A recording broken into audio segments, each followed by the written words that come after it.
Hello everyone and welcome to Cinderful Gaming. I hope you're all doing well, I hope you're all staying safe, and most of all, I hope you're all fighting that war against the Grey.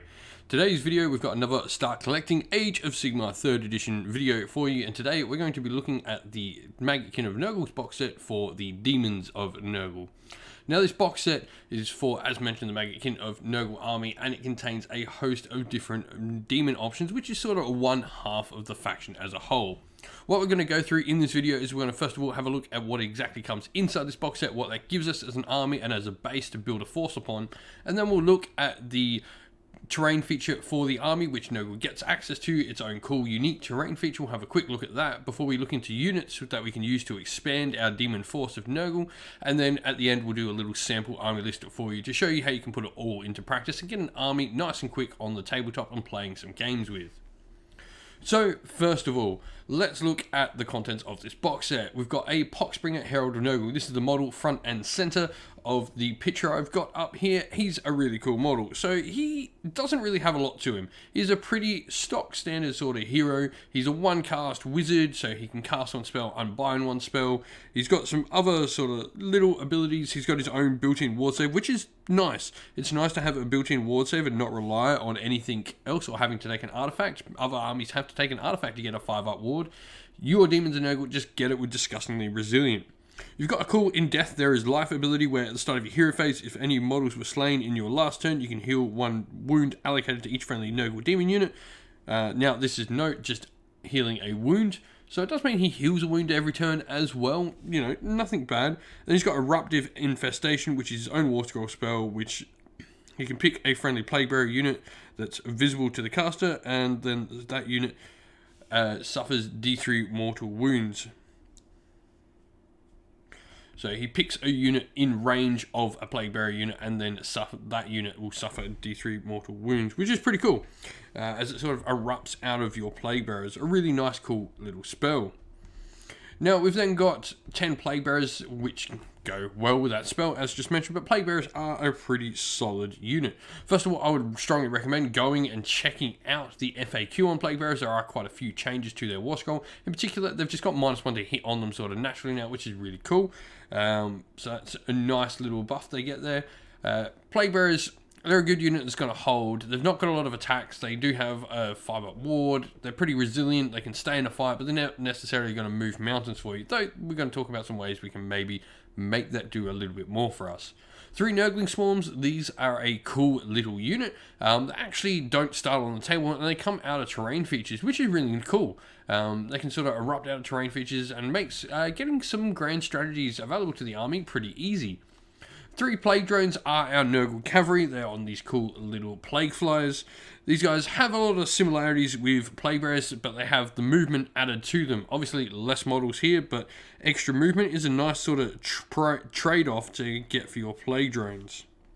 Plague Drones also do have quite a lot more attacks. So there are certain things in the army that give +1 attack or do things to the profiles of attacks, of which Plague Drones have quite a lot of different things, so they can sort of get a bunch of different sort of benefits out of having lots of attacks. And they've also got the Locus of Contagion, which is another cool ability we get with the Plague Drones, where add one to the attack characteristic of this unit's weapons whilst it's within 7 inch of a friendly Nurgle demon hero. Once again, you're sort of seeing that sort of benefit here, because obviously with all these different attack profiles, they're going to have a lot of extra attacks coming off that.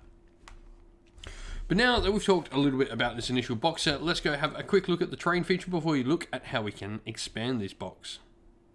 And so here we have the Feculent Gnarl. Now, before we get into talking about what exactly this does, it's really cool that your army can actually summon extra of these to the table. You're one of only 2 armies in the game alongside Sylvaneth that have the ability to summon more of their terrain feature to the table. And it's pretty cool because Nurgle and Sylvaneth are sort of enemies in the narrative of the game, but the Feculent Gnarl is a little sort of impassable terrain feature.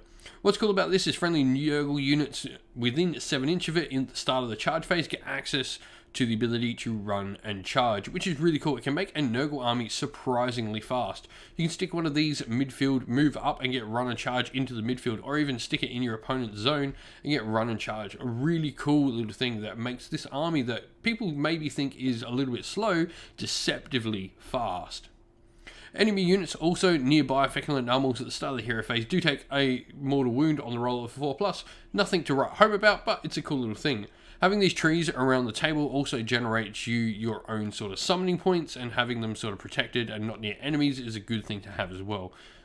But that's all there is really to the feculent anomalies. You're going to want to pick up a couple. Strongly recommend probably picking up 2 or 3 to start off your force. But now let's look at some different sort of heroes we can bring into our Nurgle force to sort of give us an idea of where we maybe want to go. So for starters, we've got the other heroes of Nurgle. We've got both the Sloppity Bilepiper and the Spoilpox Scrivener. These both give us a few little different sort of bonuses. We can get like the ability to get some Ren on our Plague Bearers, extra attacks, the ability to do mortal wounds. Some really cool abilities. They add a ton to your Nurgle army and make your Plague Bearer units that much better. Definitely some really cool models as well. The Spoilpox Scrivener and the Sloppity Bilepiper that we've got pictured here are absolutely fantastic models that you will get a lot of use out. Now, next up, we've got the Beasts of Nurgle. These have some cool rules. So the Beasts of Nurgle are sort of like these massive sort of Nurgle puppy dogs. They just want to play with everything.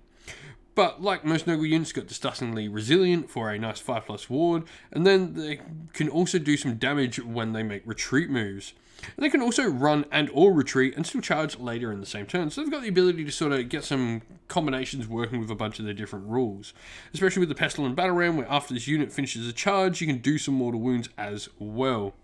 Now these particular models of Beasts of Nurgle actually work really well with one of the named characters from the army called Hoticulus Slimax.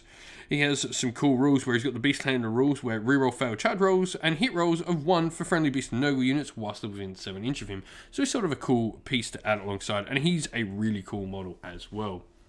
The Great Unclean One is another great piece to pick up for a Nurgle army. This is your greater demon. All the Chaos Gods have their own different greater demons, and the Nurgle's one really does add a lot to the army. He's definitely not as killy as some of the other, I guess, greater demons can be. He won't, do as much damage as, say, a Bloodthirster or a Lord of Change will do, but he definitely will tank a lot more than either of those.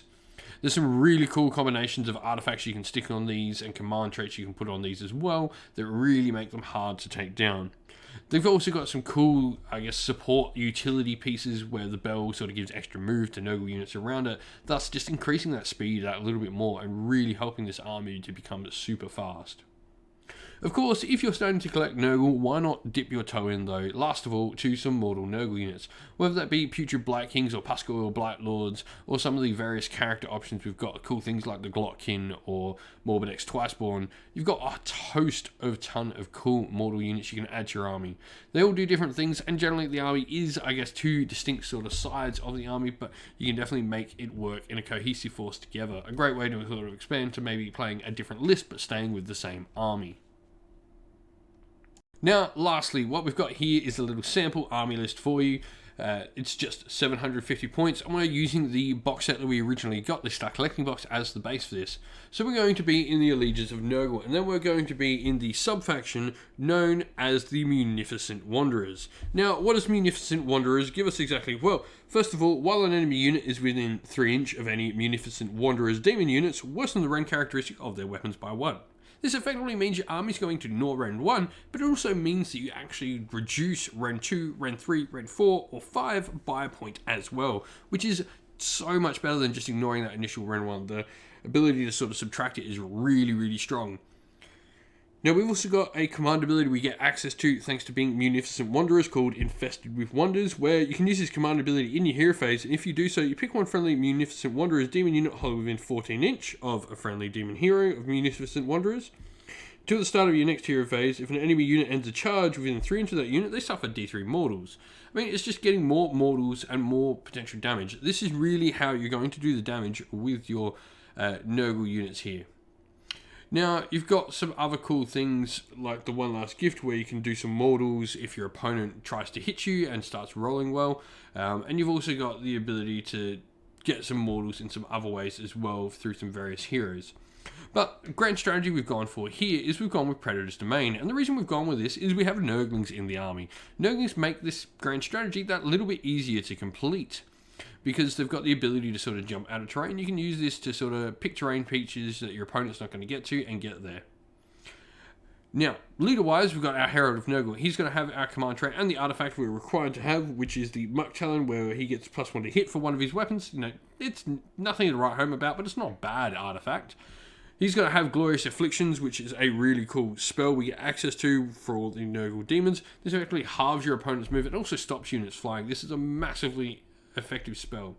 Sloppity Bilepiper is where we've gone for as well, the ability to put mortals on our own attacks for our Plague Bearer unit, of which we have 10 Plague Bearers being our only battle line unit in the force. 2 units of 3 Nurglings and then 3 Plague Drones round out our force, meaning we're only going to have to pick up 2 box sets from the initial Star Collecting box to make this army work on the table. Everything is all wrapped up in a Core Battalion Battle Regiment, meaning it's a 1-drop force, really nice. 750 points though on the nose, meaning we're not going to get a Triumph at all. Because obviously we can never be less than our opponents. And then reinforced units 0 to 1, we've got none. No allies, 59 wounds as well, which is pretty solid on the table. If you've been playing with Nurgle in the new edition of Warhammer Age of Sigmar, in particular Demons of Nurgle, or if you've picked up this box set to start off your Warhammer journey, let us know in the comments below how you're going and what you are doing. Well, that's the end of the video. We hope you enjoyed it. If you did, please don't forget to leave a like and subscribe to the channel if you haven't already. And if you'd like to, you can come over and chat more with us here at Sinful Gaming and our fine little community over on Discord. You'll find a link to that Discord in the description of the video. Lastly, we'd like to give a shout out to everyone who helps support the channel via Patreon and YouTube members. And if you'd like to help support the channel via Patreon or YouTube members, you can do so by one of the links in the video's description once again. But a special shout out to all our patrons: Christian Weir, James, Soren, Chaos Spawn, AJC, Kenny Lyle, Outer and Shop First, Andrew Bowen, Nathan Fee, The Rising Ape, Cure Dynamic, Agu, Anthony B, and Dynet226. And another special shout out to our YouTube members: Greenridge Gaming, Kenton Young, Steve T, The Real Zeop, Chris Wallace, Turo12, Vinny, Lock Lorick, Matt Mollin, Becca Kinski Groupie, and the Johnny84. And lastly, a definite special shout out first of all to Lady Witchfox Art, who does all the amazing artwork for the channel, and to Xmorphic, who does all the background work for our Discord server, keeping everything there running smoothly, because I am completely computer illiterate. Thank you very much. But that's it for the video. Hope you enjoyed it. Please don't forget to leave a like and subscribe again. Stay safe, stay well, and most of all, keep fighting that war against the Grey. Ciao for now.